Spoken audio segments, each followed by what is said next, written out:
আইয়ামি জাহিলিয়াতের কবর রচনা করে প্রকৃত অর্থেই যদি এ জাতি সফলতা চায়, উন্নতি চায়, প্রকৃত স্বাধীনতার মুক্তি চায়, তাহলে সেই আবার নতুন করে আরেক জাহিলিয়াতের কর্মসূচি দ্বারা এ জাতির মুক্তির কোনো সম্ভাবনা নাই।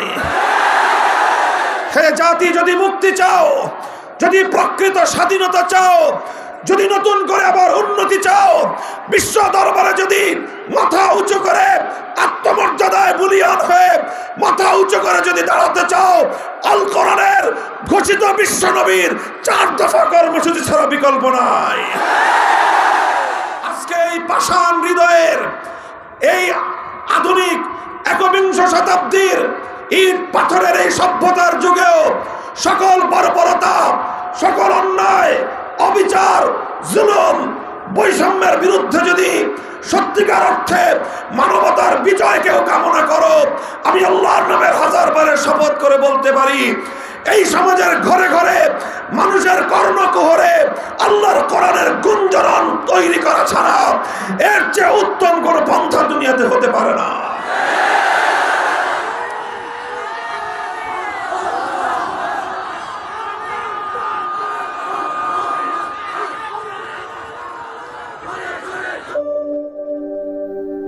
তাসফিয়া টিভি, সত্য প্রকাশে আপোষহীন।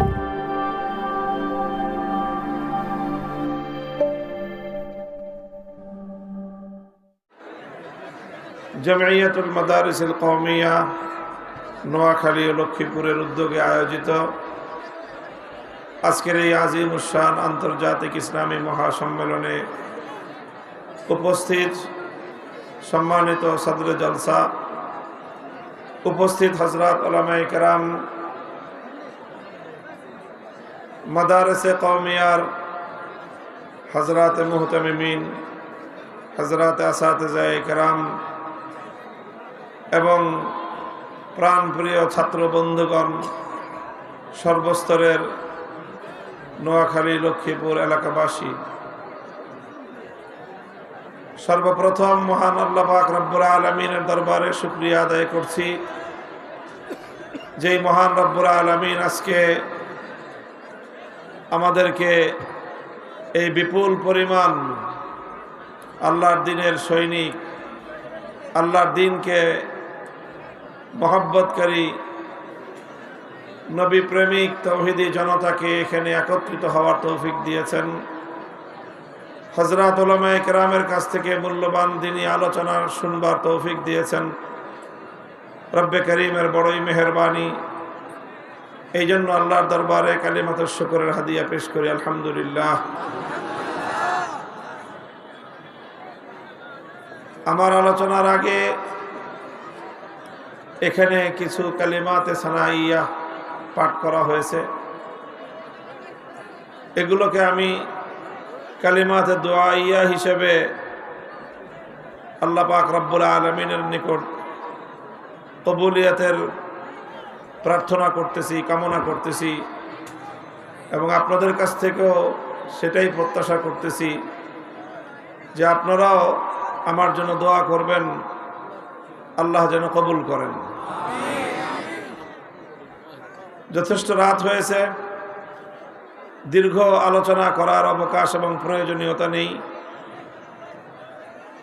আমি কোরআনে পাকের সূরাতুল জুমআ থেকে তেলাওয়াত করেছি অল্প একটু। আয়াতের বিষয়বস্তু আপনারা হয়তো অনেকেই অনুধাবন করেছেন। আয়াতের বিষয়বস্তু হলো হযরত রাসূল আকরাম সাল্লাল্লাহু আলাইহি ওয়াসাল্লাম, যিনি পৃথিবীতে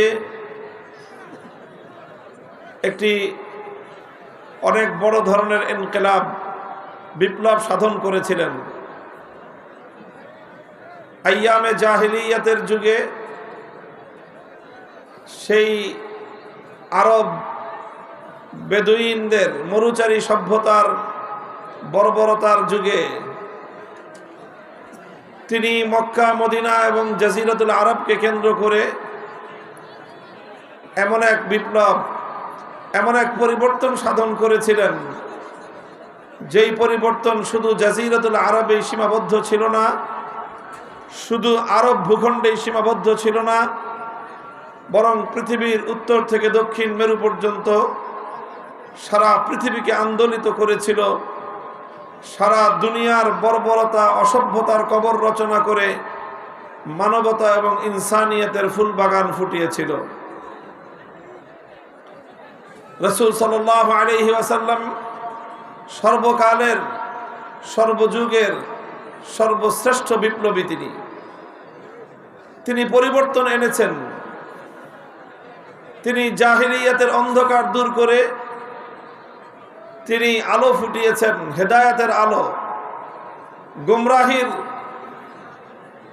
অন্ধকার দূর করে হেদায়েতের আলোক বর্তিকা তিনি জ্বালিয়েছেন। এই কথাগুলো শুধু আমাদের নয়, বরং বিশ্ব ইতিহাসের সব শ্রেণী পেশা ধর্ম বর্ণ নির্বিশেষে সমগ্র মানব জাতির এগুলো ঐক্যমতের কথা। এই পৃথিবীতে মুহাম্মদুর রাসূলুল্লাহ সাল্লাল্লাহু আলাইহি ওয়াসাল্লামের মতো সফল ব্যক্তিত্ব আর দ্বিতীয় কেউ নেই।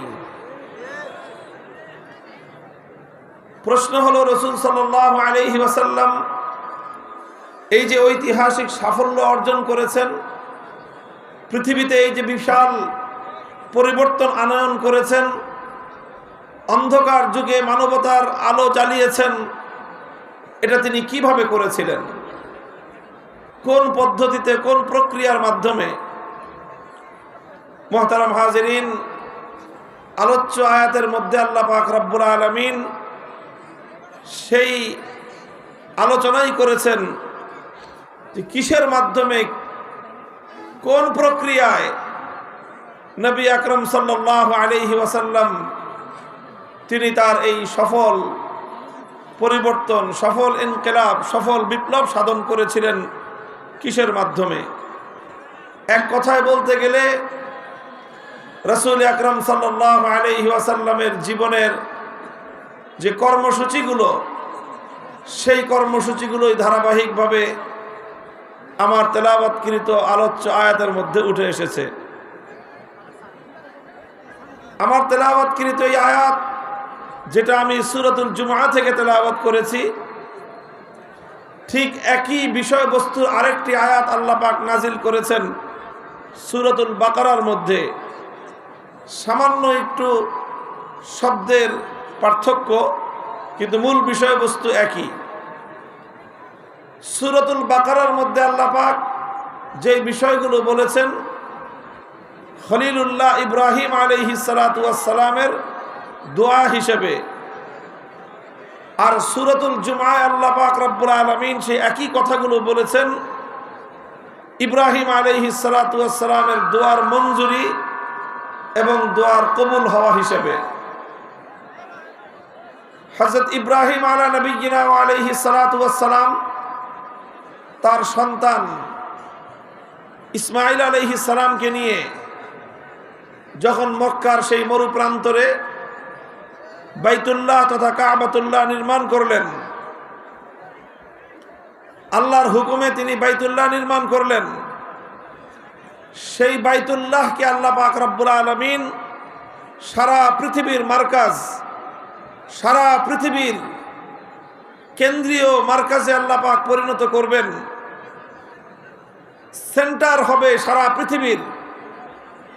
সেই বাইতুল্লাহকে নির্মাণ করার জন্য ইব্রাহিম আলাইহিস সালামকে আল্লাহ হুকুম করেছিলেন। ইব্রাহিম আলাইহিস সালামের সামনে তখন মক্কার তৎকালীন সময়ের বাস্তবতা ছিল যে মক্কা নগরী এমন একটা জায়গা যেখানে শুধুমাত্র পাহাড় আর পাহাড়, চারিদিকে শুধু পাথুরে ভূমি। সেই পাহাড়ের উপত্যকা ছাড়া সেখানে আর কিছুই নাই। এক চিলতে মাটি পর্যন্ত সেই ভূমিতে নাই। কোনো ফল ফসল, ফুলের গাছ তো দূরের কথা, একটা সাধারণ ঘাস বা গাছ পর্যন্ত সেখানে উৎপন্ন হয় না। বিবাদিন গায়রি জি জারইন, সেই রকম কোনো ফল নাই, ফসল নাই, উৎপাদন নাই। সেখানে তেমন কোনো গুরুত্বপূর্ণ আকর্ষণীয় অন্য কোনো কিছু নাই যেটা সারা দুনিয়ার মানুষকে আকৃষ্ট করবে। বড় ধরনের কোনো জনবসতি নাই। এই অল্প কিছুদিন আগে এখানে ছোট্ট একটা বসতি গড়ে উঠেছে বনু জুরহুমের। তো এই বাইতুল্লাহ সারা দুনিয়ার মানুষের জন্য মারজা হবে, সারা দুনিয়ার মানুষের জন্য কেন্দ্রবিন্দুতে পরিণত হবে। এটা হবে কিভাবে? এমনি এমনিতে হওয়া সম্ভব নয়। কোনো বিল্ডিং দিয়ে মার্কাজ হয় না, কোনো ভবন দিয়ে, কোনো দালান কোঠা দিয়ে, কোনো ইমারত দিয়ে দুনিয়াতে কোনো জিনিসের কেন্দ্র বা মার্কাজ তৈরি হতে পারে না। মার্কাজ হওয়ার জন্য মার্কাজি কর্মসূচির প্রয়োজন হয়, কেন্দ্র হওয়ার জন্য কেন্দ্রীয় কর্মসূচির প্রয়োজন হয়। আর সেই কেন্দ্রীয় কর্মসূচি, মার্কাজি কর্মসূচি, এটা হাওয়া থেকে নেমে আসে না। সেটা সেই কেন্দ্রীয় কর্মসূচির জন্য, মার্কাজি কর্মসূচির জন্য প্রয়োজন হয় একজন মার্কাজি শখসিয়ত, কেন্দ্রীয় ব্যক্তিত্বের প্রয়োজন হয়। এই জন্য ইব্রাহিম আলাইহিস সালাতু ওয়াস সালাম বাইতুল্লাহ শরীফ নির্মাণ করে আল্লাহর কাছে দোয়া করলেন, রব্বানা ওয়া বা'আস ফীহিম রাসূলাম মিনহুম ইয়াতলু আলাইহিম আয়াতিকা ওয়া ইউআল্লিমুহুমুল কিতাবা ওয়াল হিকমাতা ওয়া ইউযাক্কিহিম ইন্নাকা আনতাল আজিজুল হাকীম। ইব্রাহিম আলাইহিস সালাম আল্লাহর কাছে দোয়া করলেন যে আল্লাহ, আপনি এই মক্কার অধিবাসীদের মধ্য থেকে একজন ব্যক্তিকে রাসূল হিসেবে প্রেরণ করেন, যেই রাসূল এই জাতির নিকট প্রেরিত হয়ে 4টি কর্মসূচি পালন করবে। কয় কর্মসূচি? 4টি কর্মসূচি পালন করবে। এই 4 কর্মসূচির মাধ্যমেই ইব্রাহিম আলাইহিস সালাতু ওয়াস সালাম আশাবাদ ব্যক্ত করেছিলেন যে এই 4 কর্মসূচির মাধ্যমে সর্বপ্রথম আল্লাহর ঘর বাইতুল্লাহ আবাদ হবে, মক্কা নগরী আবাদ হবে, জাজিরাতুল আরব আবাদ হবে, আরব ভূখণ্ড আলোকিত হবে। আর তারপর সেই আলো আটলান্টিক মহাসমুদ্রের প্রান্ত থেকে আফ্রিকার মহাজঙ্গল পর্যন্ত বিস্তৃত হবে। সারা দুনিয়া সে আলোয় আলোয় উদ্ভাসিত হয়ে উঠবে। বিস্ময়কর বিষয় হলো, ইব্রাহিম আলাইহিস সালাম একজন রসুলের আগমনের দোয়া করলেন, একজন রসুল প্রেরণ করবার দরখাস্ত করলেন আল্লাহর নিকট, যেই রসুলের কর্মসূচি হবে 4 দফা কর্মসূচি। 6000 বছর পরে আল্লাহ পাক রব্বুল আলামিন ইব্রাহিম আলাইহিস সালাতু ওয়াস সালামের সেই দোয়ার প্রতিশ্রুতি, সেই দোয়ার পরিপ্রেক্ষিতে, সেই দোয়ার ফলস্বরূপ আল্লাহ পাক যখন তার সেই মহান মানব, সেই নবীকে, সেই রসুলকে আল্লাহ প্রেরণ করলেন, তখন সেই রসুলের বৈশিষ্ট্য আর কর্মসূচি হিসেবে আল্লাহ পাক রব্বুল আলামিন সেই রসুলের দায়িত্ব হিসেবে, সেই রসুলের কাজ কি হবে সেই কাজ বর্ণনা করতে গিয়ে ওই 4 দফা কর্মসূচির কথাই আল্লাহ উল্লেখ করেছেন। 6000 বছর পূর্বে জনমানবহীন এই পাথুরে প্রান্তরে দাঁড়িয়ে খলিলুল্লাহ ইব্রাহিম আলাইহিস সালাতু ওয়াস সালাম আল্লাহর নিকট যেই 4 দফা কর্মসূচির দোয়া করেছিলেন। এই জন্য সূরাতুল বাকারার আয়াত আর সূরাতুল জুমার আয়াতের মধ্যে একটা চমৎকার সাদৃশ্য রয়েছে। আল্লাহ যখন সেই নবীকে পাঠালেন, সেই 4 দফা কর্মসূচির কথাই বললেন, সামান্য একটু অগ্রপশ্চাতের পার্থক্য। সুতরাং এখান থেকে আমরা স্পষ্ট উপলব্ধি করতে পারি যে কেন্দ্রীয় নেতৃত্বের জন্য, বিশ্ব সভ্যতায় আমূল পরিবর্তনের জন্য, অন্ধকার এবং জাহেলিয়াতকে দূরীভূত করে সারা দুনিয়াকে আলোকবর্তিকায় উদ্ভাসিত করতে হলে আজও পর্যন্ত 4 দফা সেই কর্মসূচির কোনো বিকল্প নাই। আজকে সে যুগে আইয়ামে জাহেলিয়াত পরিবর্তন করে রাসূল আকরাম সাল্লাল্লাহু আলাইহি ওয়াসাল্লাম এক মহা সত্যের বিজয় ঘটিয়েছিলেন। আজকে আমরা আওয়ামী জাহেলিয়াতের সময় অতিক্রম করে একটি নতুন সভ্যতা বিনির্মাণের দ্বার প্রান্তে রয়েছি। এই আওয়ামী জাহেলিয়াতের কবর রচনা করে প্রকৃত অর্থেই যদি এ জাতি সফলতা চায়, উন্নতি চায়, প্রকৃত স্বাধীনতার মুক্তি চায়, তাহলে সেই আবার নতুন করে আরেক জাহেলিয়াতের কর্মসূচি দ্বারা এ জাতির মুক্তির কোনো সম্ভাবনা নাই। হে জাতি, যদি মুক্তি চাও, যদি প্রকৃত স্বাধীনতা চাও, যদি নতুন করে আবার উন্নতি চাও, বিশ্ব দরবারে যদি মাথা উঁচু করে আত্মমর্যাদায় বলিয়ান হয়ে মাথা উঁচু করে যদি দাঁড়াতে চাও, আল কোরআনের ঘোষিত বিশ্ব নবীর 4 দফা কর্মসূচি ছাড়া বিকল্প নাই।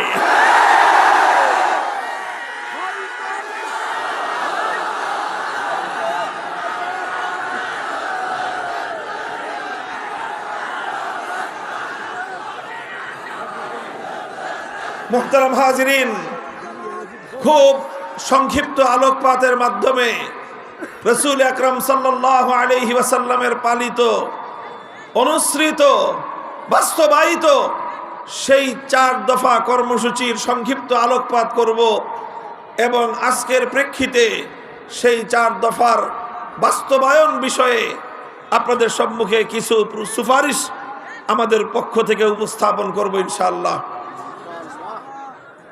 প্রথম যেই কথা, রাসূল আকরাম সাল্লাল্লাহু আলাইহি ওয়াসাল্লামের এই 4 দফা কর্মসূচির একটা বিষয়কে কেন্দ্র করে আবর্তিত হয়েছিল। একটা কেন্দ্রীয় পয়েন্ট ছিল সেই 4 দফা কর্মসূচির। নবী করিম সাল্লাল্লাহু আলাইহি ওয়াসাল্লামের সেই 4 দফা কর্মসূচি, সেই 4 দফা কর্মসূচির মূল কেন্দ্র ছিল কিতাবুল্লাহ, কোরআনে করিম। মূল কেন্দ্র কি ছিল? কোরআনে করিম। আর এদিকে দেন, এদিকে দেন, ওদিকে ঘুরেছেন কেন? দিতে বলছে এদিকে সরাই দেন। আপনারা মানুষের মুখের উপরে দিয়ে রাখছেন, মানুষ দেখতে পারতেছে না। কথা বলে না, চুপ, আওয়াজ হবে না। আরে ওদিকে দিচ্ছেন কেন ঘুরায়া? আমার দিকে দেন, এদিকে দেন, এদিকে। আপনার শব্দ করবেন না, শব্দ করবেন না। অনেক মানুষ, সবাই একটু একটু করে আওয়াজ করলে বিকট আওয়াজ হয়ে যায়, আলোচনার ধারাবাহিকতা ক্ষুণ্ণ হয়। আপনারা বুঝতে হবে, এটা খুব ভালো করে বুঝবেন। মুহতারাম হাজিরিন, বলতেছিলাম 4 দফা এই কর্মসূচির মূল কেন্দ্রবিন্দু হলো একটাই, সেটা হলো কোরআনে করিম। সেটা কি? কোরআনে করিম।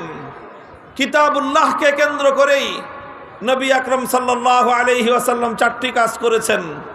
কিতাবুল্লাহকে মধ্যখানে রেখে সেই কিতাবুল্লাহর চারপাশ দিয়ে আল্লাহর নবীর 4 দফা কর্মসূচি বাস্তবায়িত হয়েছে।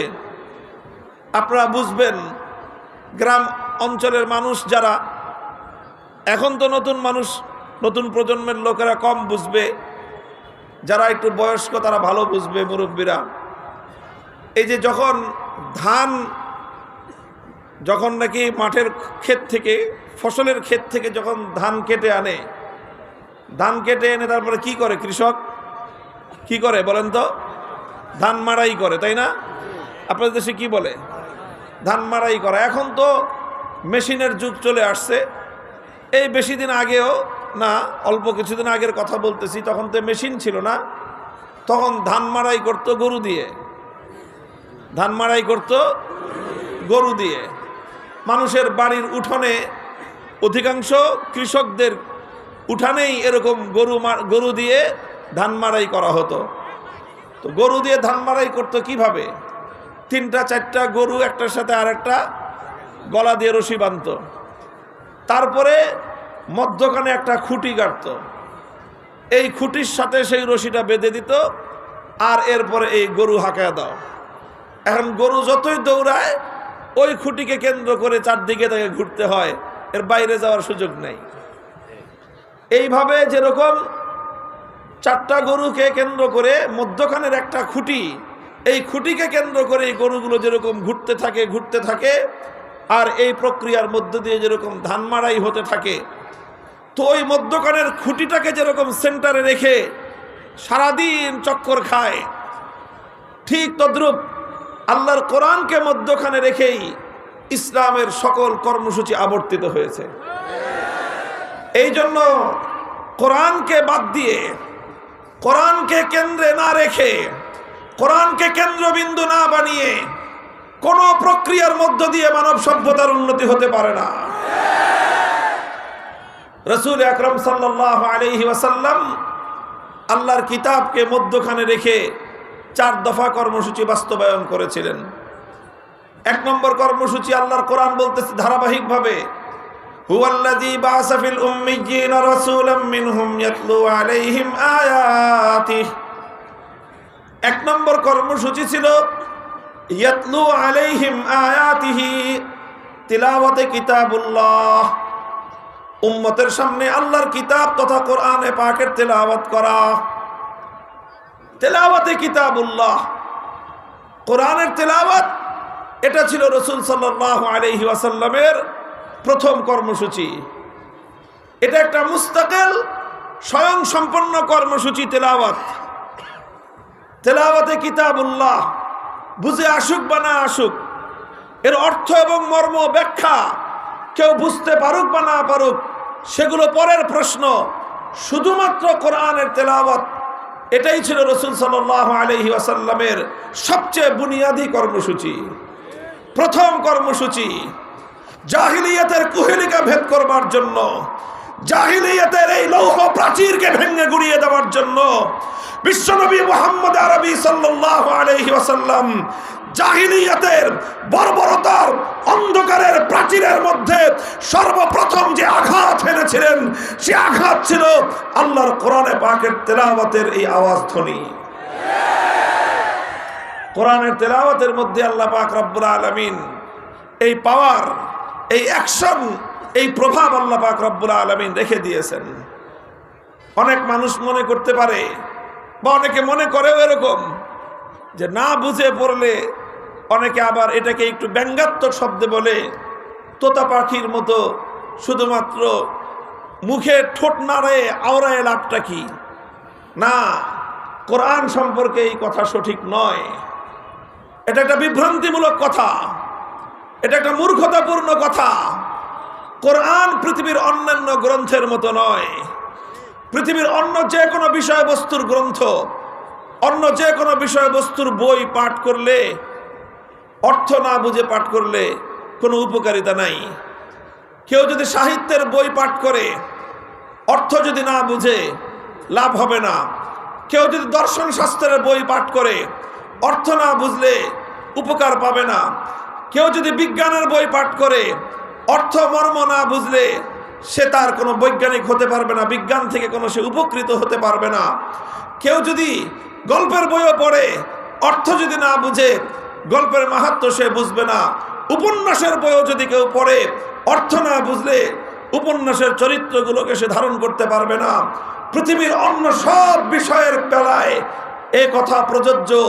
অর্থ না বুঝে শুধু বই পড়ে গেলে কোনো লাভ হবে না, কিন্তু অ্যাকসেপ্ট আল্লাহর কোরআন, একমাত্র আল্লাহর কোরআনে পাক, যেটা এমন এক কিতাব, এটা অর্থ বুঝে পড়লে যেরকম এর অ্যাকশন হয়, এর প্রভাব তৈরি হয়, অর্থ বুঝে না পড়লেও শুধুমাত্র কোরআনের তেলাওয়াত, এটাই এমন এক বৈপ্লবিক কর্মসূচি, মানুষের হৃদয়ের সমস্ত জড়তার দেয়াল ভেঙে গুড়িয়ে দিতে পারে। এই জন্য যারা পবিত্র কোরআনে কারীমকে অন্য সাধারণ গ্রন্থের উপর, অন্য সাধারণ পাঠের উপর যারা অনুমান করে বলে যে কোরআন না বুঝে পড়ে কি ফায়দা, কি লাভ, এটা তাদের অজ্ঞতা প্রসূত কথা।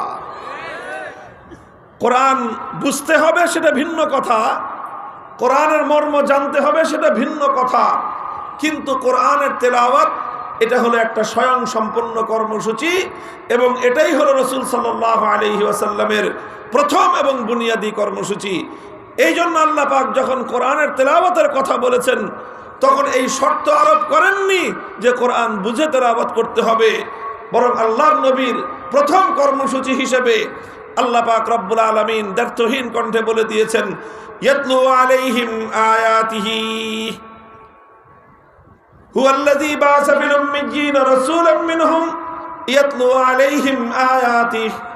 তিলাওয়াতে কিতাবুল্লাহ, এটা হলো মহানবী সাল্লাল্লাহু আলাইহি ওয়াসাল্লামের প্রথম এবং বুনিয়াদী কর্মসূচি। শুধু অর্থ ছাড়াও কোরআনে কারীমের তেলাওয়াত এটা মানুষের হৃদয়ের মধ্যে প্রভাব তৈরি করে। আলহামদুলিল্লাহ, ইতিহাস তার সাক্ষী।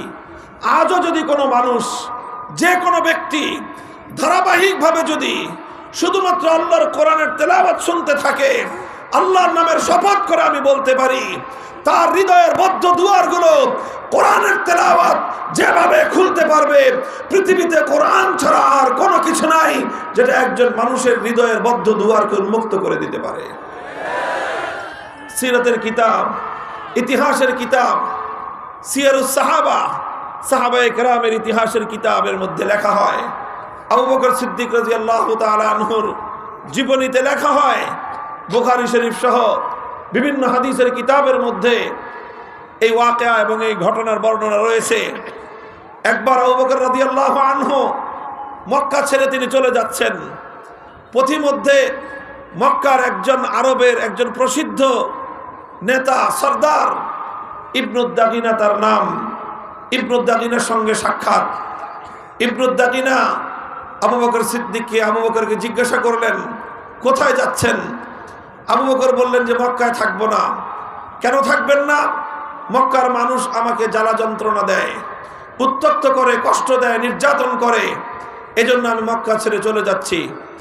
ইবনুদ্দাগিনা বলল যে আবু বকর, আপনার মতো ভালো মানুষ, পরোপকারী মানুষ, আপনার মতো সোনার মানুষ যদি মক্কা ছেড়ে চলে যায়, এটা হবে মক্কা নগরীর জন্য এবং মক্কার অধিবাসীদের জন্য চরম লজ্জার বিষয়। কাজে আপনি মক্কা ছেড়ে যাবেন না, আপনার যা সমস্যা আমি সমাধান করে দেব, আপনি চলুন। ইবনুদ্দাগিনা আবু বকর রাদিয়াল্লাহু আনহুকে নিয়ে মক্কায় ফিরে এলেন। মক্কার লোকদেরকে জড়ো করে জিজ্ঞাসা করলেন, বললেন যে তোমরা আবু বকরের সঙ্গে এমন দুর্ব্যবহার কেন করো? আবু বকর যদি মক্কা ছেড়ে চলে যায় তাহলে আরবের মধ্যে মক্কার বদনাম হবে, কলঙ্ক হবে। মানুষ বলবে মক্কার মানুষ দুষ্ট, আবু বকরের মতো সোনার মানুষ, মোমের মতো নরম মানুষটাও তাদের সঙ্গে থাকতে পারে না। সুতরাং আবু বকর মক্কায় থাকবে, তোমরা কেউ তাকে উত্ত্যক্ত করবে না। মক্কার লোকেরা বলেছিল, ঠিক আছে, আবু বকর মক্কায় থাকুক, আমাদের কোনো আপত্তি নাই। সে যদিও আমাদের বাপদাদার ধর্ম ত্যাগ করে মুহাম্মাদের ধর্ম গ্রহণ করেছে, সেটাতেও আমরা আপত্তি করব না। সে মুহাম্মাদের ধর্মের দিকে মানুষদেরকে আহ্বান করে দাওয়াত দেয়, সেটাতেও না হয় আমরা আপত্তি করলাম না। সে মুহাম্মাদের আনিত কিতাব সাল্লাল্লাহু আলাইহি ওয়াসাল্লাম কোরআনে কারীম তেলাওয়াত করে, সেটাতেও আমরা আপত্তি করব না। কিন্তু একটা শর্ত, সে যখন তেলাওয়াত করবে, আবু বকর যখন কোরআন কিতাবুল্লাহ যখন তেলাওয়াত করবে, সে তার ঘরের ভিতরে দরজা বন্ধ করে তেলাওয়াত করবে, ঘরের বাইরে উন্মুক্ত উঠোনে দাঁড়িয়ে সে কোরআনের তেলাওয়াত করতে পারবে না। ইবনুদ্দাগিনা জিজ্ঞাসা করলো, কারণ কি? ঘরের মালিক আবু বকর, উঠোনের মালিক আবু বকর, ঘরের মধ্যে যদি সে তেলাওয়াত করতে পারে, উঠোনে তেলাওয়াত করতে তোমাদের আপত্তিটা কোথায়, সমস্যা কোথায়?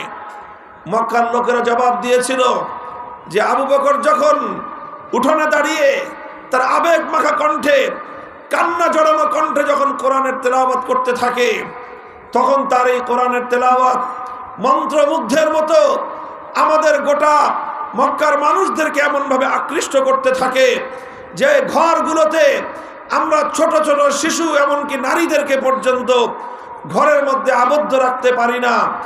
লোহাকে যেরকম চুম্বক তার নিজের দিকে আকৃষ্ট করতে থাকে, সিদ্দিক আকবরের তেলাওয়াতে কোরআন মক্কার ছোট ছোট শিশু বাচ্চাদেরকে পর্যন্ত লোহার চুম্বকের মতো তার নিজের দিকে আকৃষ্ট করে নিয়ে আসে। এই জন্য মক্কার লোকেরা বলেছিল যে উন্মুক্তভাবে উচ্চ স্বরে আবু বকর কোরআনের তেলাওয়াত করতে পারবে না। মুহতারাম হাজিরিন, হাদিসের সোনালী পাতায় এরকম অসংখ্য ঘটনার উদ্ধৃতি আপনারা পাবেন, আমরা পাবো যদি খুঁজে দেখি যে কোরআনের তেলাওয়াত এটা কিভাবে সেই জাহেলিয়াতের সেই বর্বরতার যুগে সর্বপ্রথম যে বর্বরতার জাহেলিয়াতের ভিত শুদ্ধ নাড়িয়ে দিয়েছিল, সেটা ছিল আল্লাহর কোরআনের তেলাওয়াতের গুঞ্জরণ। সেটা ছিল কোরআনের তেলাওয়াতের গুঞ্জরণ। আজকে এই পাষাণ হৃদয়ের এই আধুনিক একবিংশ শতাব্দীর ইট পাথরের এই সভ্যতার যুগেও সকল বর্বরতা, সকল অন্যায়, অবিচার, জুলুম, বৈষম্যের বিরুদ্ধে যদি সত্যিকার অর্থে মানবতার বিজয়কেও কামনা করো, আমি আল্লাহর নামের হাজারবারের শপথ করে বলতে পারি, এই সমাজের ঘরে ঘরে মানুষের কর্ণকুহরে আল্লাহর কোরআনের গুঞ্জরণ তৈরি করা ছাড়া এর চেয়ে উত্তম কোনো পন্থা দুনিয়াতে হতে পারে না।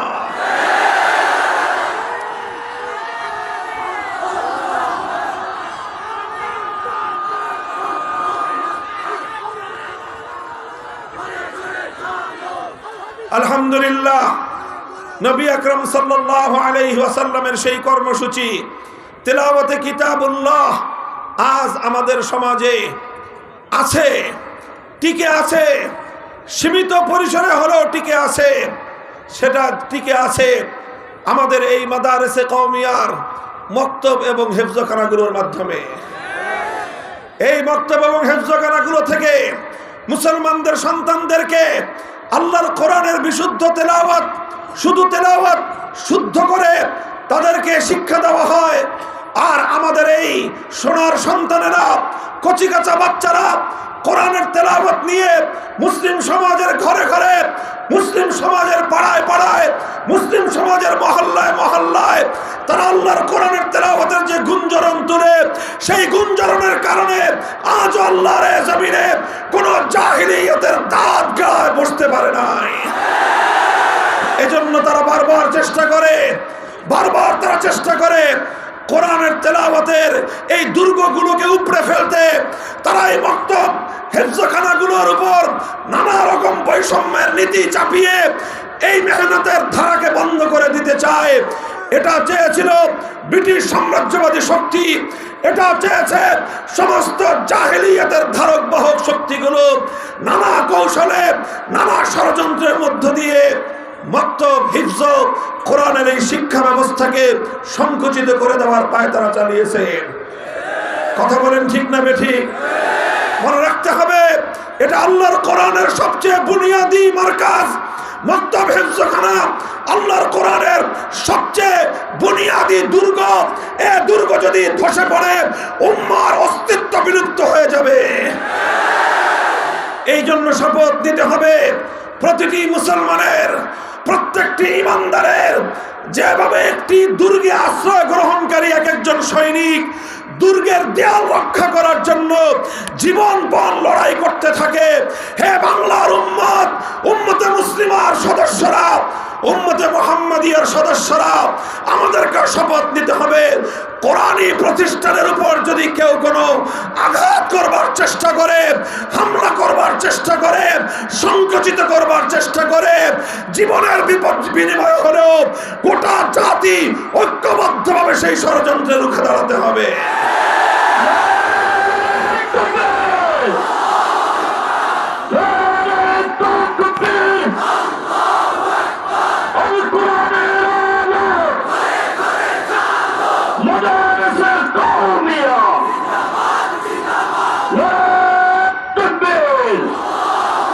আমি আজ 5ই আগস্টের ঐতিহাসিক বিপ্লব পরবর্তী এই স্বাধীন বাংলার মাটিতে দাঁড়িয়ে আরেক ধাপ এগিয়ে কথা বলতে চাই।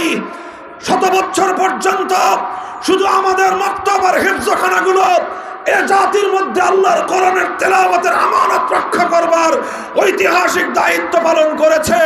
এবার আমাদের আরো এক ধাপ অগ্রসর হওয়ার সময় এসেছে।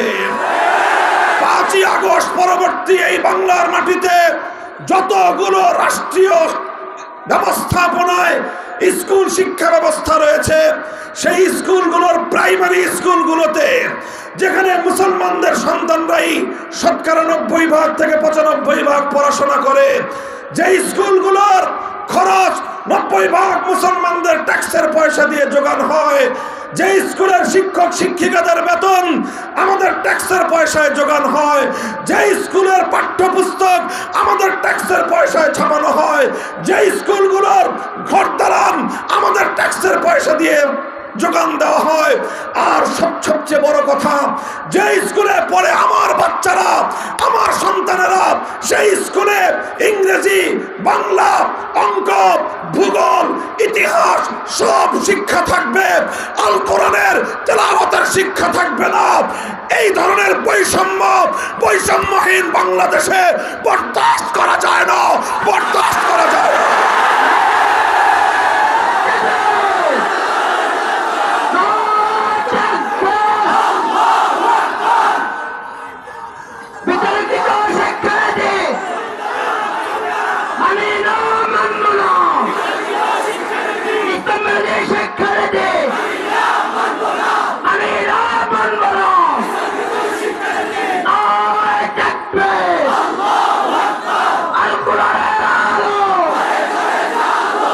এই জন্য এটা আজ আমাদের গণদাবিতে পরিণত করতে হবে।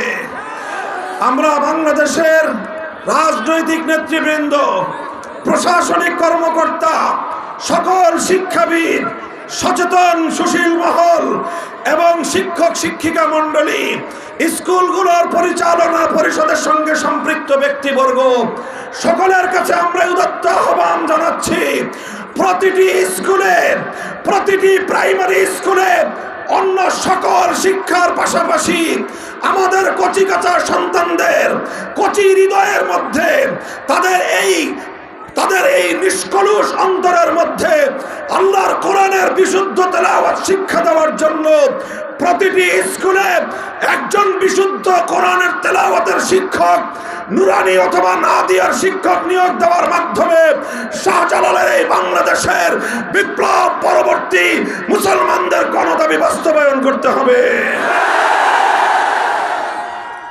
মুহতারাম হাজিরিন, এটা আমরা বলছি আজ, এই বলা শুরু করলাম, আমরা একটা একটা করে কথা উত্থাপন করছি, আর এভাবে আমরা লক্ষ্য করব, পর্যবেক্ষণ করব আমাদের কথাগুলো এই রাষ্ট্র ব্যবস্থা কতটুকু গুরুত্বের সঙ্গে পরিপালন করার উদ্যোগ গ্রহণ করে, সেটা পর্যবেক্ষণ করে আমরা আমাদের পরবর্তী পদক্ষেপ আমরা নির্ধারণ করব ইনশাআল্লাহ।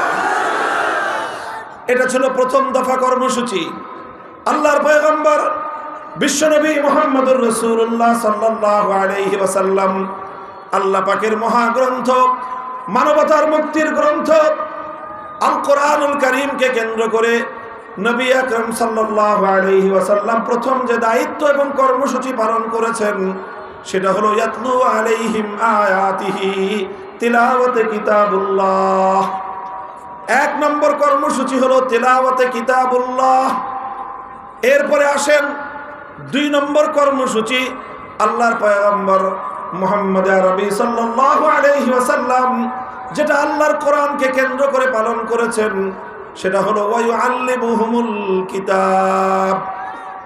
ওয়ায়ুআল্লিমুহুমুল কিতাব, ওয়ায়ুআল্লিমুহুমুল কিতাবের অর্থ হলো তালিমে কিতাব। ১ নম্বর কর্মসূচি ছিল তেলাওয়াতে কিতাব, ২ নম্বর কর্মসূচি হলো তালিমে কিতাব। মনে থাকবে? ১ নম্বর কর্মসূচি তেলাওয়াতে কিতাবুল্লাহ, ২ নম্বর কর্মসূচি হলো তালিমে কিতাবুল্লাহ। ২ নম্বর কর্মসূচি কি? তালিমে কিতাবুল্লাহর অর্থ হলো যেই কোরআনকে তুমি তেলাওয়াত করলা, যেই কোরআনের তেলাওয়াতকে তুমি কর্ণকুহরে গুঞ্জরিত করে হৃদয়ের মণিকোঠায় জাহিলিয়াত এবং অন্ধকার দূরীভূত করবার জন্য তুমি গ্রথিত করলা, এবার তুমি সেই কোরআনের প্রতি আরো মনোযোগী হও। শুধুমাত্র কোরআনের তেলাওয়াতের মধ্যেই যেন তোমার দায়িত্ব ক্ষান্ত না হয়। ২ নম্বর কর্মসূচি হলো তালিমে কিতাবুল্লাহ তথা আল্লাহর কিতাবের মর্ম, অর্থ, উদ্দেশ্য, ব্যাখ্যা আল্লাহর বান্দাদেরকে, বিশ্ববাসীকে অবগত করানো, শিক্ষা দেওয়া। এক কথায় বলতে গেলে কোরআনের মর্ম বুঝানো, কোরআনে পাকের উদ্দেশ্য বুঝানো, কোরআনে পাকের অর্থ এবং ব্যাখ্যা শিক্ষা দেওয়া, এটা ছিল রাসূল আকরাম সাল্লাল্লাহু আলাইহি ওয়াসাল্লামের 2 নম্বর কর্মসূচি। মুহতারাম হাজিরিন, কোরআন বুঝতে হবে। উম্মতের জন্য জরুরি বিষয় হলো আল্লাহর কিতাবটা বুঝা চাই, বুঝতে হবে। আলহামদুলিল্লাহ সুম্মা আলহামদুলিল্লাহ, এই উপমহাদেশের মাদারেসগুলো তালিবে কিতাবুল্লাহর জন্য 1-2 বছর নয়, 10 বছরের একটা বিশাল পাঠ্যসূচি নির্ধারণ করেছে। এই 10 বছরের পাঠ্যসূচির মূল উদ্দেশ্যই হলো তালিমে কিতাবুল্লাহ, যেন মুসলমানের সন্তানেরা আল্লাহর কিতাবের মর্ম বুঝতে পারে, আল্লাহর কিতাবের অর্থ এবং উদ্দেশ্য যেন বুঝতে পারে। উদ্দেশ্য বুঝে তারা যেন এই জাতিকে বোঝাতে পারে, এই জাতিকে যেন তারা সতর্ক করতে পারে। প্রতিটি মানুষের মনে মনে, প্রতিটি মানুষের কানে কানে যেন তারা আল্লাহর কোরআনে পাকের পয়গামগুলো তারা পৌঁছে দিতে পারে। মক্তবের 2 বছর, হেফজখানার 3 বছর, 5 বছরের সিলেবাস তেলাওয়াতে কিতাবুল্লাহর জন্য। এরপরে ইবতিদায়ী থেকে মারহালাতুত তাকমিল পর্যন্ত 10 বছরের নিসাব পাঠ্যসূচি হলো তালিমে কিতাবুল্লাহর জন্য, অর্থাৎ আল্লাহর কিতাবকে, আল্লাহর কিতাবের মর্ম এবং তার অর্থ নিজেরা বুঝে জাতিকে বোঝানোর জন্য। বলেন কথা ঠিক না বেঠিক? আলহামদুলিল্লাহ, এই মাদারেসে কওমিয়ার মাধ্যমে কিতাবুল্লাহর যে তালিম তারা নিজেরা অর্জন করছে। লক্ষ লক্ষ জাতির সন্তানরা কোরআনে পাকের সঠিক জ্ঞান, পূর্ণাঙ্গ জ্ঞান যদি এই জমিনে শিক্ষা অর্জন করে থাকে, তাহলে তার সবচেয়ে বড় অবদান এদেশের কওমি মাদারেসের। জাতির প্রয়োজন, মুসলমানদের প্রয়োজন। আল্লাহর কোরআন শুধুমাত্র আলেমদের জন্য নাজিল হয় নাই, আল্লাহর কোরআন শুধুমাত্র কওমি মাদ্রাসার হুজুরদের জন্য নাজিল হয় নাই, আল্লাহর কোরআন নাজিল হয়েছে গোটা সমগ্র মানব জাতির জন্য। কথা বলেন ঠিক না বেঠিক? আমার বড় আক্ষেপ লাগে, বড় দুঃখ লাগে, এই সমাজে কত মানুষ এমন আছে, কত মানুষ এমন আছে পড়াশোনা কম করে নাই, তারা সাহিত্যের বই হাজার হাজার বই পাঠ করেছে, দর্শনের বই হাজার হাজার পাঠ করেছে, গল্প উপন্যাসের বই হাজার হাজার পাঠ করেছে, অনেকে সায়েন্সের বই, মেডিকেলের বই, ডাক্তার হতে গিয়ে হাজার হাজার লক্ষ লক্ষ পৃষ্ঠা পাঠ করেছে। কিন্তু একজন মুসলমানের সন্তান, মুসলমান, তাকে যদি জিজ্ঞাসা করা হয় আল্লাহর কোরআন শুরু থেকে শেষ পর্যন্ত, সূরা ফাতিহা থেকে সূরা নাস পর্যন্ত পূর্ণ কোরআনে আল্লাহ কি বলেছেন, অন্তত একবার কোরআনে পাকের অনুবাদটা কি আপনি পড়েছেন, আপনি পাঠ করেছেন? এই প্রশ্ন করলে আজ আমাদের জাতির কাছ থেকে যেই জবাব আসবে, সেই জবাবটা হবে চরম হতাশাজনক জবাব। অথচ উলামায়ে কেরাম চেষ্টা করছেন তাফসীরুল কোরআন মাহফিলগুলোর মাধ্যমে, উলামায়ে উম্মত জাতির কাছে কোরআনের মর্ম পৌঁছানোর চেষ্টা করছেন। উলামায়ে উম্মত তাফসীরুল কোরআন লিখে লিখে মানুষের কাছে কোরআনের তাফসীর পৌঁছানোর চেষ্টা করছেন। কোরআনের তরজমা এবং অনুবাদ লিখে মানুষের কাছে কোরআনের পয়গাম পৌঁছানোর চেষ্টা করছেন। এভাবে আজও পর্যন্ত আলেম সমাজ আল্লাহর পয়গম্বরের 2য় দফা কর্মসূচি তালিমে কিতাবকে বাস্তবায়ন করে চলেছেন। কথা বলেন ঠিক না বেঠিক? এই জন্য তালিমে কিতাব এটা একটা জরুরি কর্মসূচি। এটা ছিল রাসূল সাল্লাল্লাহু আলাইহি ওয়াসাল্লামের 2য় দফা কর্মসূচি। তেলাওয়াতে কিতাবুল্লাহ, সেটা শুধু তেলাওয়াত, এটা একটা পূর্ণাঙ্গ কর্মসূচি। আর কোরআনের মর্ম বুঝা এবং বুঝানো, এটা আরেকটা পূর্ণাঙ্গ কর্মসূচি। আসেন, আমি কথা লম্বা করতেছি না, 2 দফার আলোচনা শেষ, 3য় দফা কর্মসূচি, এটা একটু গভীর মনোযোগ দিয়ে বুঝবার জিনিস। 3য় দফা কর্মসূচি কি? ওয়ায়ুআল্লিমুহুমুল কিতাব ওয়াল হিকমাহ। আল হিকমাহ মাফউলে সানি, ইউআল্লিমুহুম আল কিতাব ওয়াল হিকমা আসলে মাফউলে সালিস। তালিম এটা মুতাআদ্দি ইলা মাফউলাইন। আল্লাহ পাক রব্বুল আলামিন তাদেরকে শিক্ষা দিয়েছেন মফউলে সানি হলো আল কিতাব, আল কিতাবের উপর আতফ হয়েছে আল হিকমা। তার অর্থ হলো তালিমে হিকমত। এক কথায় বলতে গেলে তালিমে হিকমত। তালিমে হিকমত কি বললাম? সবাই বলেন কি বললাম? তালিমে হিকমত। 1 নম্বর কর্মসূচি ছিল তেলাওয়াতে কিতাব, 2 নম্বর কর্মসূচি ছিল তালিমে কিতাব, 3 নম্বর কর্মসূচি হলো তালিমে হিকমত। 3 নম্বর কর্মসূচি কি? তালিমে হিকমা। তালিমে হিকমা কি জিনিস? হিকমতের দ্বারা কি উদ্দেশ্য? মুফাসসিরিন ইকরামগণ হিকমতের অনেক ব্যাখ্যা করেছেন।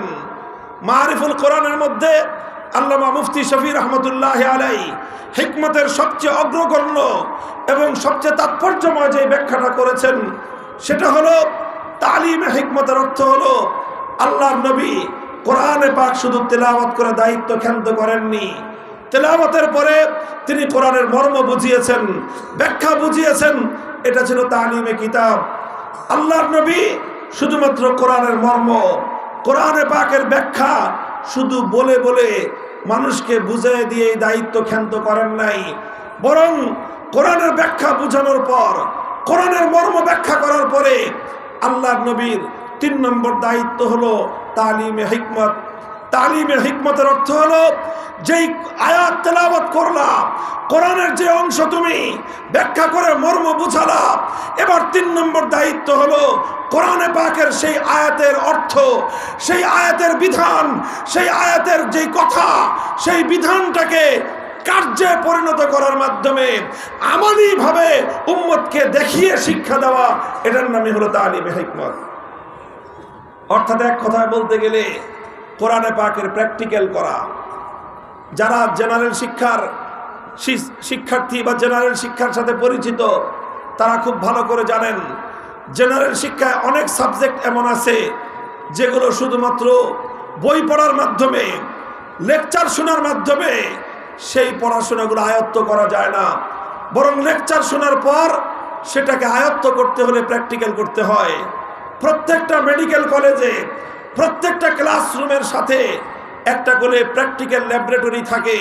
সেখানে শিক্ষার্থীরা প্রথমে শিক্ষকদের কাছ থেকে বই পড়ে, লেকচার শুনে, বক্তব্য শুনেই তারা ডাক্তার হতে পারে না, বরং যে বিষয়টা বইয়ের মধ্যে পড়ানো হলো, লেকচারের মধ্যে যে বক্তব্যটা তাদেরকে শোনানো হলো, সেটাকে পরিপূর্ণ বোঝানোর জন্য ল্যাবরেটরিতে নিয়ে তাদেরকে প্র্যাকটিক্যাল দেখানো হয়।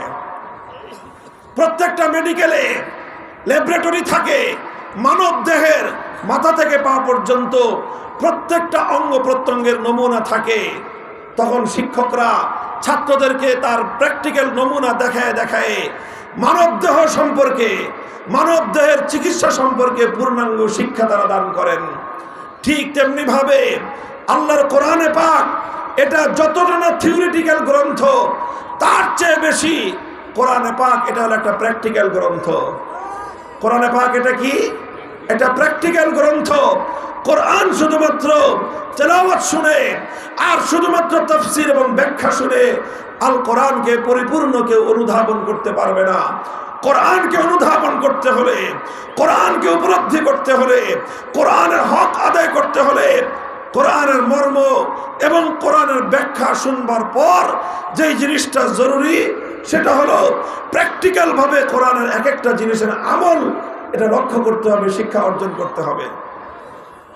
এটাই হলো তালিমে হিকমত।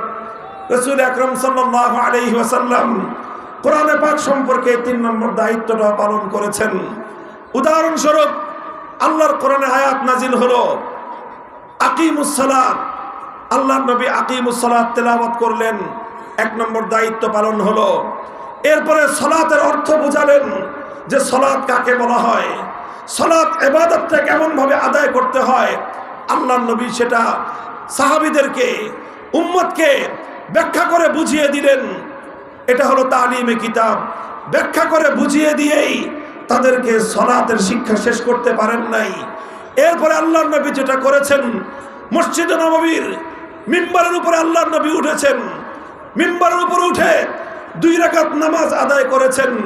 এরপরে সাহাবায়ে কেরামকে বলেছেন, সল্লু কামা রাআইতুমুনি উসাল্লি, আমি ঠিক যেভাবে নামাজ পড়লাম, আমি ঠিক যেভাবে সালাত আদায় করলাম, আমার এই নামাজ দেখে দেখে তোমরা কোরআনে পাকের এই বিধান, নামাজের বিধানকে তোমরা এভাবে বাস্তবায়ন করবা।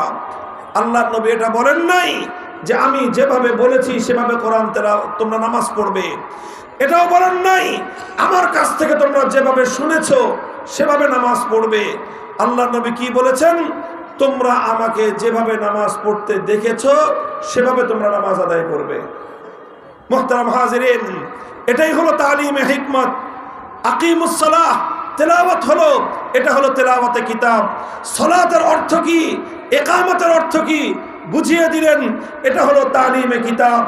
এরপরে হলো সালাত বাস্তবায়ন করে আল্লাহর নবী প্র্যাকটিক্যাল বাস্তব আমলি নমুনা তাদেরকে দেখায় দিলেন, এটাই হলো তালিমে হিকমত। মুহতারাম হাজিরিন, শুধুমাত্র নামাজের বিধান নয়, শুধু ইবাদতের বিধান নয়, রাসূল আকরাম সাল্লাল্লাহু আলাইহি ওয়াসাল্লাম কোরআনে পাকের প্রত্যেকটা বিধান এভাবে প্র্যাকটিক্যাল বাস্তবায়ন করেই উম্মতের কাছে তিনি তার দায়িত্ব পালন করেছেন।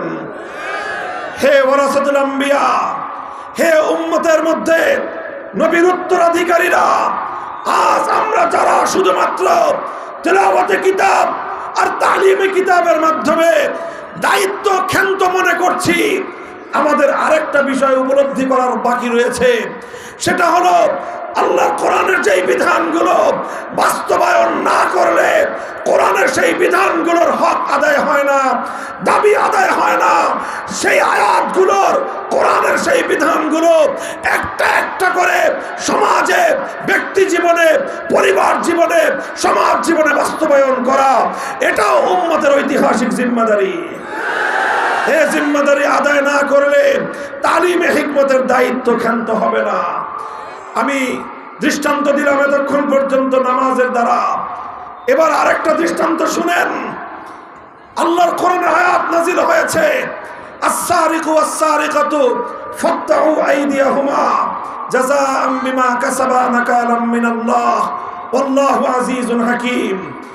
আল্লাহর নবী কোরআনের তেলাওয়াত করলেন, এক নম্বর দায়িত্ব আদায় হলো।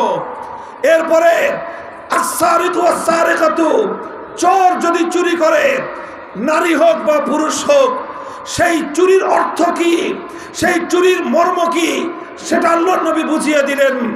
সংরক্ষিত স্থান থেকে কমপক্ষে 10 দিরহাম মূল্যমানের কোনো সম্পদ যদি কোনো ব্যক্তি মালিকের অনুমতি ছাড়া তার অগোচরে যদি সংরক্ষিত জায়গা থেকে 10 দিরহামের মূল্যবান কোনো সম্পত্তি কেউ নিয়ে নেয়, এটাকে ইসলামের পরিভাষায় বলা হবে চুরি।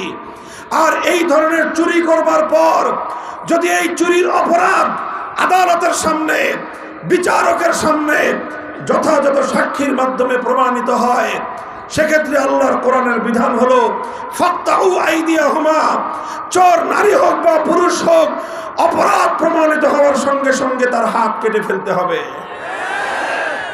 কোরআনের এই আয়াত আল্লাহর নবী তেলাওয়াত করে দায়িত্ব ক্ষান্ত করেন নাই, শুধুমাত্র অর্থ ব্যাখ্যা করে নবী তার দায়িত্ব ক্ষান্ত করেন নাই, বরং যখনই আল্লাহর জমিনে চুরির মতো অপরাধ সংগঠিত হয়েছে, আল্লাহর পয়গম্বরের ভূমিকা তখন কি ছিল? বুখারী শরীফের হাদিসের কিতাব উল্টান।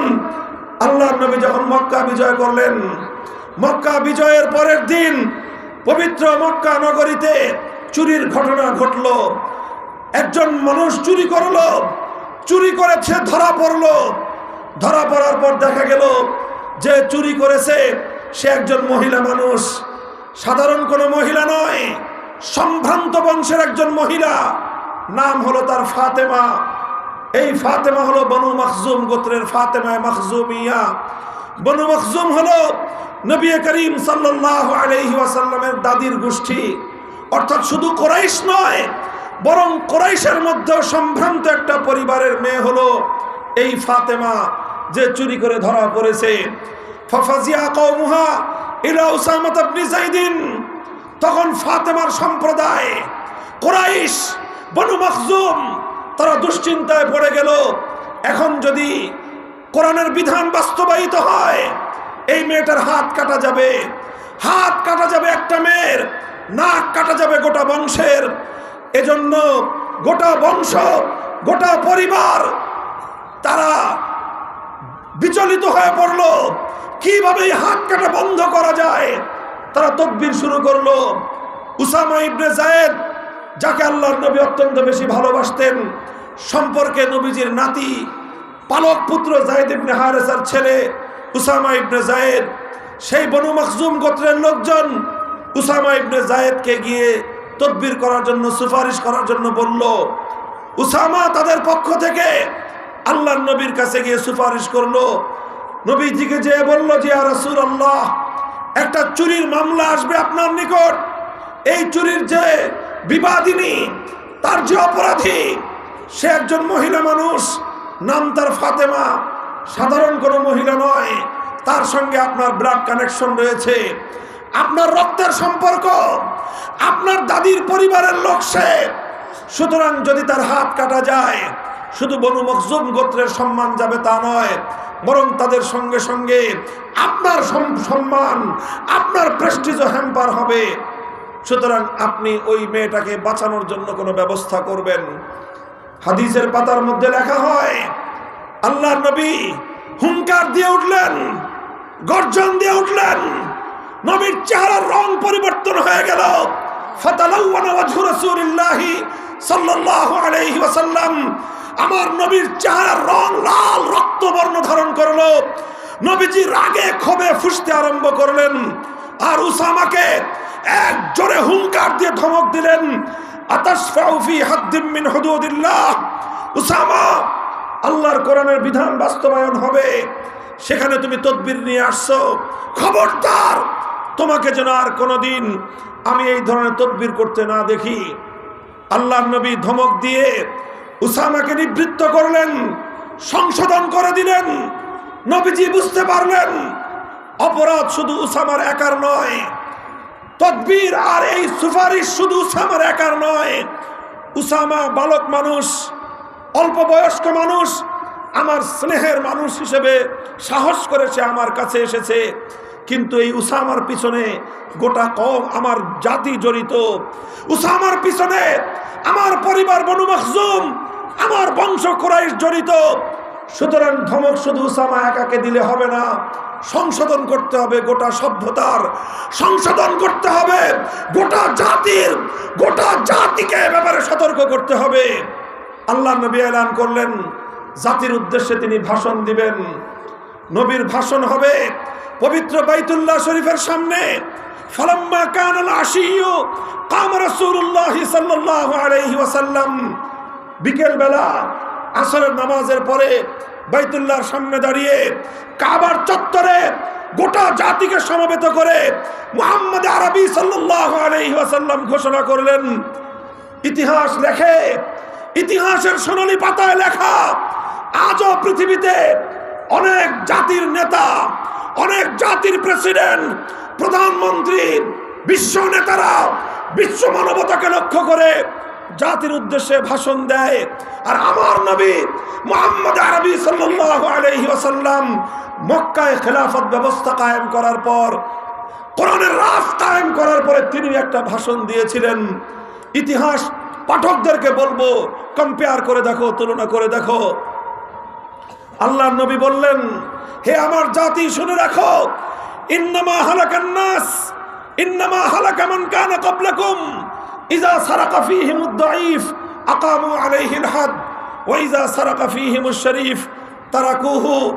তোমাদের পূর্ববর্তী অনেক জাতিকে আল্লাহ পাক রব্বুল আলামিন ধ্বংস করে দিয়েছেন।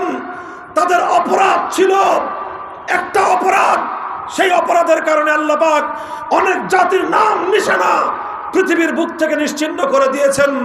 তাদের অপরাধ ছিল, তাদের মধ্যে যখন কোনো প্রভাবশালী ব্যক্তি চুরি করত, অপরাধ করত, কোনো প্রভাবশালী ব্যক্তি, সম্ভ্রান্ত পরিবারের কেউ, কোনো সম্পদশালী মানুষ, কোনো ক্ষমতাবান মানুষ, কোনো মন্ত্রীর দুলাভাই, কোনো এমপির শালা, কোনো নেতার ভগ্নিপতি, অথবা কোনো নেতার আপনজন, কোনো বড় নেতা নেত্রীর সন্তান, এই জাতীয় মানুষ যখন চুরি করত, অপরাধ করত, তখন তারা নানাভাবে ঘুরিয়ে পেঁচিয়ে সেই সম্ভ্রান্ত শক্তিমান প্রভাবশালী লোকদেরকে তারা মুক্ত করে দিত।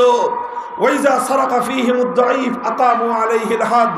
আর ওই একই অপরাধ যখন সমাজের মধ্যে কোনো দুর্বল মানুষ করত, কোনো খেটে খাওয়া মেহনতি মানুষ, কৃষক, শ্রমিক, রিকশাওয়ালা, ঠেলাগাড়ি চালক, নৌকার মাঝি, রাস্তার টোকাই, এই ধরনের দুর্বল মানুষরা যখন কোনো অপরাধ করত, যেই অপরাধে মন্ত্রীর দুলাভাইয়ের বিচার হয় নাই, যেই অপরাধে এমপির শালার বিচার হয় নাই, যেই অপরাধে শিল্পপতির বিচার হয় নাই, যেই অপরাধে নেতা নেত্রীর বিচার হয় নাই, সেই অপরাধ দুর্বল গরিব মেহনতি মানুষ করবার পর তার উপরে আইনের শাসন 100 ভাগের জায়গায় 200 ভাগ কায়েম করা হতো।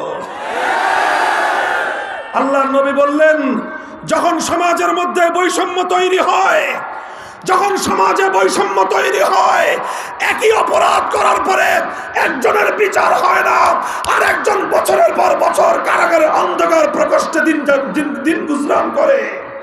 যখন একই অপরাধ করবার কারণে সরকারি দলের লোকদের বিচার হয় না, বিরোধী দলের লোকজন যুগের পর যুগ তাদেরকে কারাগারে অন্ধকার প্রকোষ্ঠে সাজা খাটতে হয়।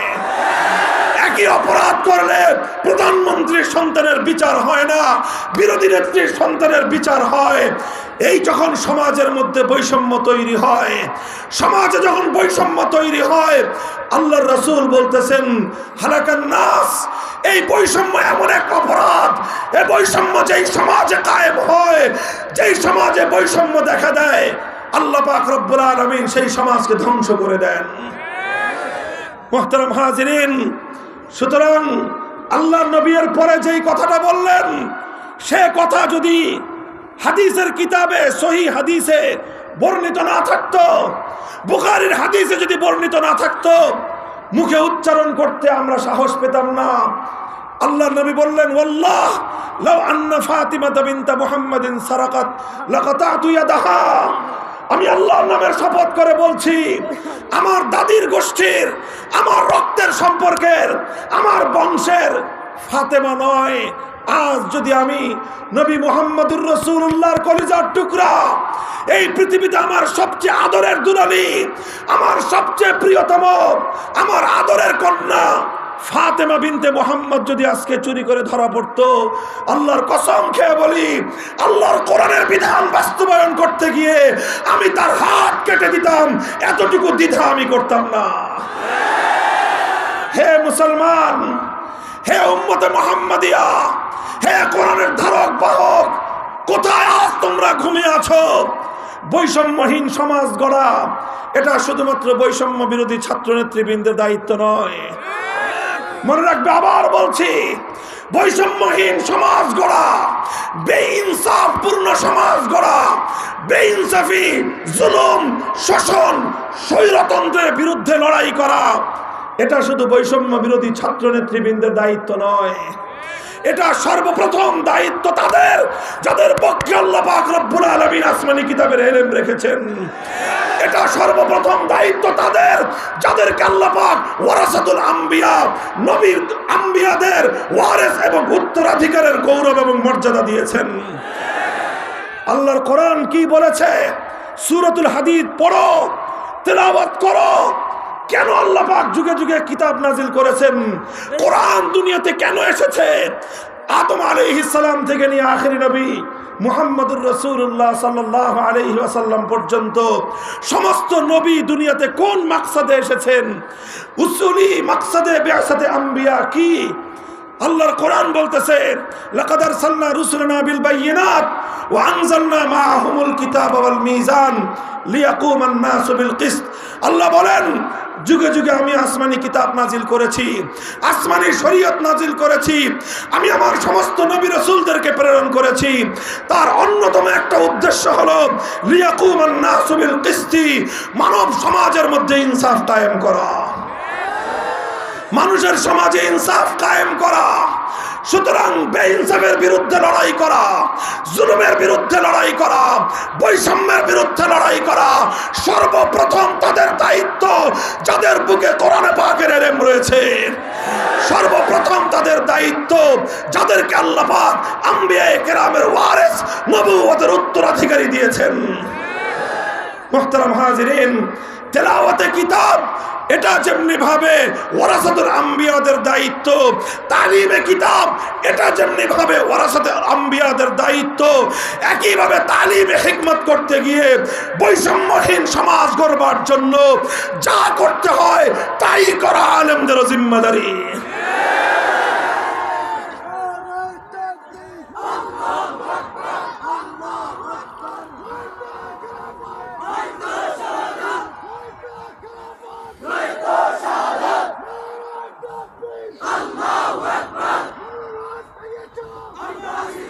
আমরা এই কথাগুলো যখন বলতে যাই, আমাদের কাছ থেকে এক শ্রেণীর মানুষ শুধুমাত্র ওয়াজ আর নসিহত, শুধুমাত্র আমলের নসিহত শুনতে চায়। আমাদের কাছ থেকে কিছু মানুষ শুধুমাত্র নামাজ রোজার ইবাদতের বয়ান শুনতে চায়। আমরা যখনই বৈষম্যের বিরুদ্ধে কথা বলি, আমরা যখন জুলুমের বিরুদ্ধে কথা বলি, আমরা যখন অন্যায় এবং অবিচারের বিরুদ্ধে কথা বলি, আমরা যখন জাতির স্বার্থ নিয়ে কথা বলি, তখনই আমাদের কণ্ঠ স্তব্ধ করে দেওয়ার জন্য পাশ্চাত্যের দালাল শক্তি, ইসলাম বিরোধী শক্তি তখন আমাদের কণ্ঠ চেপে ধরবার চেষ্টা করে। সেই আগল ভাঙার সময় এসেছে, সেই জড়তা ভাঙার সময় এসেছে। আগামীর দিনে আমরা কথা বলবো, শুধু কথা বলবো না, বৈষম্যহীন একটি সমাজ গড়বার জন্য যদি যুদ্ধ করতে হয় যুদ্ধ করব, লড়তে হলে লড়াই করব আমরা।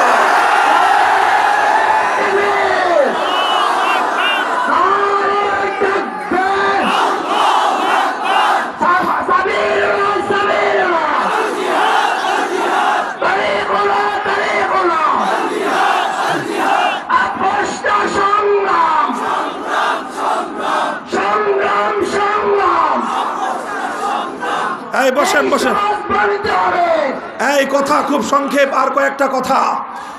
এই যে তালিমে হিকমত সমাজের মধ্যে আজ তালিমে হিকমতের মেহনত আছে, দাওয়াত এবং তাবলীগের মাধ্যমে তালিমে হিকমতের কিছু বিষয়, ইসলামের কিছু প্র্যাকটিক্যাল বিষয় দাওয়াত এবং তাবলীগের মেহনতের মাধ্যমে আছে না নাই?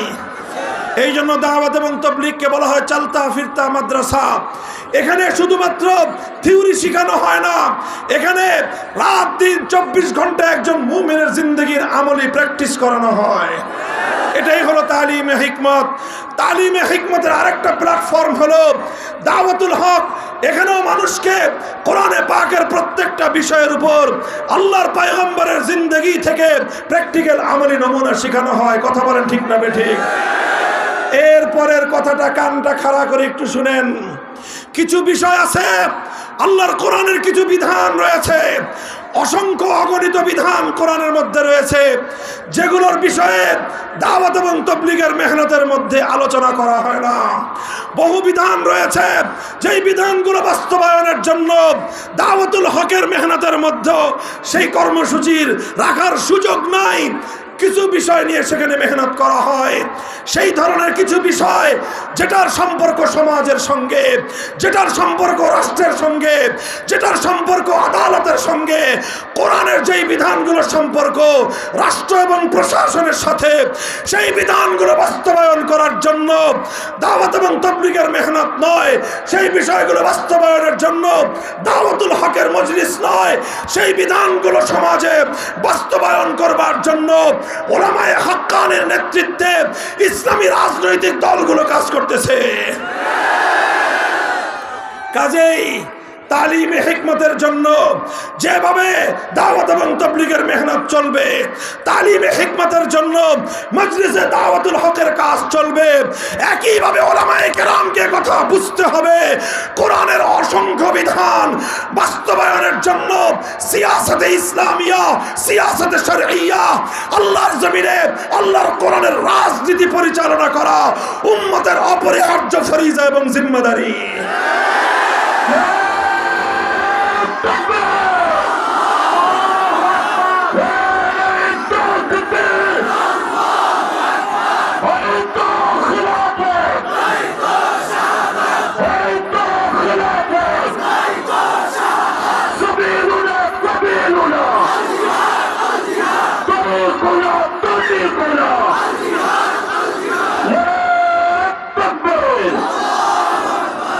নবুয়তের এই দায়িত্বগুলো যেভাবে আজ সমাজের মধ্যে বাস্তবায়ন হচ্ছে, এর যে কোনো এক জায়গায় যারা আঘাত করবে তাদের বিরুদ্ধে গোটা উম্মত ঐক্যবদ্ধভাবে রুখে দাঁড়াতে হবে।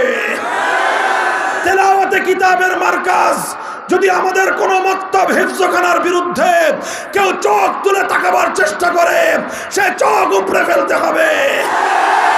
তালিমে কিতাবের মার্কাজ মাদারেস গুলোকে যদি কেউ নেগলেক্ট করবার চেষ্টা করে, অসম্মান এবং অপমান করে মাদারেস গুলোকে ধ্বংসের যদি কেউ পায়তারা করে, তার কালো হাত ভেঙে গুড়িয়ে দিতে হবে।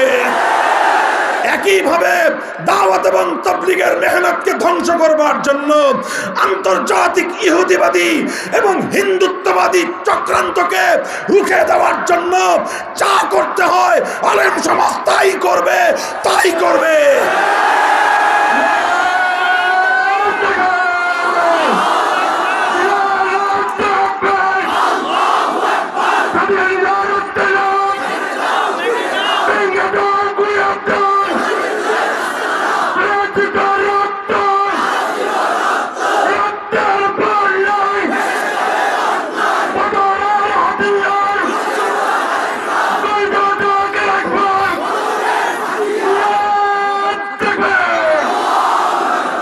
একই পয়গাম দিয়ে যাই মক্তব মাদ্রাসা এমনি ভাবে তাবলীগের মেহনতকে হেফাজত করার জন্য যেভাবে উলামায়ে উম্মত এবং মুসলিম জাতিকে সোচ্চার এবং সজাগ থাকতে হবে, একইভাবে যারা আল্লাহর জমিন থেকে ইসলাম কায়েমের রাজনীতি বন্ধ করতে চায়, আল্লাহর দ্বীন বাস্তবায়ন করার, ইসলামী হুকুমত কায়েমের, ইসলামী রাজনীতির কণ্ঠ যারা রোধ করতে চায়, তাদের বিরুদ্ধেও অল আউট অ্যাকশনে নামতে হবে, অল আউট অ্যাকশনে নামতে হবে।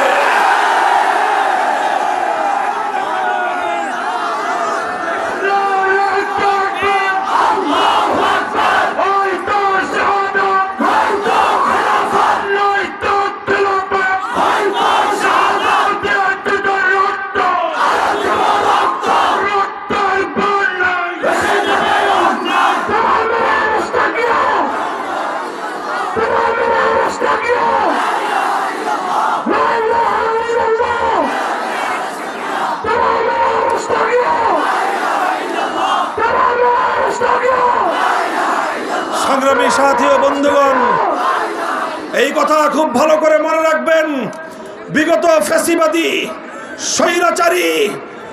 ফ্যাসিবাদী সরকার, স্বৈরাচারী যুগের নব্য ফেরাউন, ভিনদেশী ক্রীড়নক, ভারতের কৃতদাসী, এই আওয়ামী দুঃশাসনের সবচেয়ে বড় অন্যায়, সবচেয়ে বড় জুলুম যেটা ছিল সেটা হলো এই, তারা কোরআন সুন্নাহ বিরোধী কোনো আইন তৈরি না করবার প্রতিশ্রুতি দিয়ে মদিনা সনদ অনুযায়ী রাষ্ট্র পরিচালনা করবার অঙ্গীকার করে ক্ষমতায় আসবার পর বারবার তারা আল কোরআনের রাজনীতি বন্ধ করবার পায়তারা চালিয়েছে। যারা ইসলামী সমাজ ব্যবস্থার কথা বলে, যারা ইসলামী রাজনীতির কথা বলে, তাদের টুটি চেপে ধরবার চেষ্টা করেছে। ফ্যাসিবাদের বিরুদ্ধে যারা লড়াই করেছে, সর্বাগ্রে রক্ত যারা দিয়েছে, তারা হলো হেফাজতে ইসলামের শাপলা চত্বরের বীর শহীদানরা। এই ফ্যাসিবাদের বিরুদ্ধে দ্বিতীয়ত যারা রক্ত দিয়েছে, তারা 2021 সালে মোদী বিরোধী আন্দোলনে হেফাজতে ইসলামের নেতৃবৃন্দ কর্মীরা। তৃতীয়ত যারা রক্ত দিয়েছে, তারা জুলাই আগস্টের 2000 বিপ্লবীরা।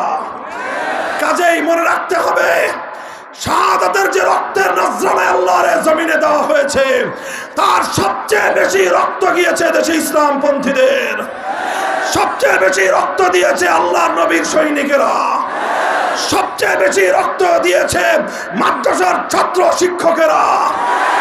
সুতরাং এই আগস্ট বিপ্লব পরবর্তী বাংলাদেশে যদি কেউ ইসলামী রাজনীতির ব্যাপারে, ইসলাম কায়েমের আন্দোলনের ব্যাপারে কোন ধরনের কটূক্তি করবার দুঃসাহস দেখায়, তার জিভ টেনে ছিঁড়ে ফেলতে হবে।